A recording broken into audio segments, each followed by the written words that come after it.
안녕하십니까? 노동조합에서 인사드립니다. 7월도 중순을 넘겨 한여름의 더위도 한풀 지나간 느낌입니다.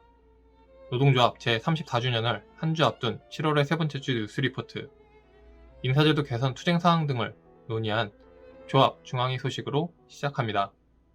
22일 목요일 오후 울산 조합 사무처에서 제6차 중앙위원회가 열렸습니다. 온라인 포함 총 19인 중 16인이 전국 지역 부위원장 전원이 참석한 가운데 열린 중앙위에서는 올해 임금협상 추진 전략 등 보고안건 3건과 다음 주 화요일 예정된 공무직 총간담회 계획 등 3건의 논의안건이 진행됐습니다.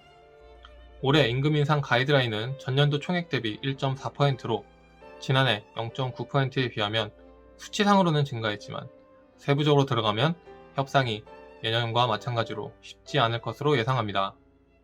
올해 직급별 현황 감소로 한도를 제대로 확보하기 어려운 상황이고 잠식분도 만만치 않습니다.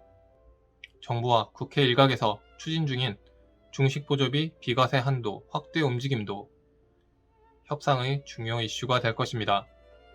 실질소득 확보가 중요하기 때문입니다. 국회 일부안에 따라 20만원으로 월 10만원 비과세 한도가 늘어날 경우 대다수 조합원들에게 연 20만원 정도의 면세 효과가 발생할 것입니다. 다만 총인건비제라는 점을 잊어서는 안됩니다. 그냥 늘진 않습니다. 임금 인상분 또는 어딘가 다른 인건비 재원을 가져와야 합니다. 공무원 기준이 월 14만원이라는 점 또한 고려해야 할 사항입니다. 기타 안건으로 제기된 사안 중 대체 인력에 대해 말씀드립니다. 사측에서 노동조합이 반대해서 휴익자 대체 인력 채용을 못한다며 일방적으로 주장한다는 소식을 듣게 됐습니다. 이는 사실이 아닙니다. 조합은 3년 전 한때 임금 인상 재원 확보를 위해 대체 인력 사용을 협의하라고 한 바 있으나 작년과 올해에는 즉각적으로 채용해야 함을 노사협의회 등을 통해 줄기차게 얘기해왔습니다. 총인건비 재원 확보와 한도 관리는 경영의 당연한 의무로 이에 대한 어려움으로 발생한 인력관리의 공백을 조합 탓으로 돌리는 것은 사실을 호도할 뿐 아니라 건전한 노사관계를 바라는 당사자의 자세는 아니라고 할 것입니다. 다음 주 화요일 채용 4년 만에 처음으로 열 공무직 총간담회 역시 사측이 시간만 끌며 방치한 문제를 풀어나가는 중요한 발걸음입니다. 엄연히 공단의 한 구성원임에도 아직 제대로 된 취업규칙조차 없습니다. 비정상 상황이 길어진다고 정상이 되진 않습니다. 이제는 풀어야 합니다. 다음은 외부연대 소식을 종합해 알려드립니다. 20일 수요일 우리 상급단체인 공공노련에 참여하는 한국노역과 한국노총은 공공노동자의 기본권 보장을 촉구하며 국제노동기구 기본협약 위반으로 정부를 제소하는 내용으로 헌법재판소 앞에서 기자회견을 가졌습니다. 지난 2월 헌법소원 제기에 이어 국제기구에 이 사항을 알린 것입니다. 지난 5월에서 7월까지 진행하여 우리 조합원들도 참여한 노동기본권 사수 공공노동자 서명운동 서명지가 헌법재판소에 이날 전달됐습니다.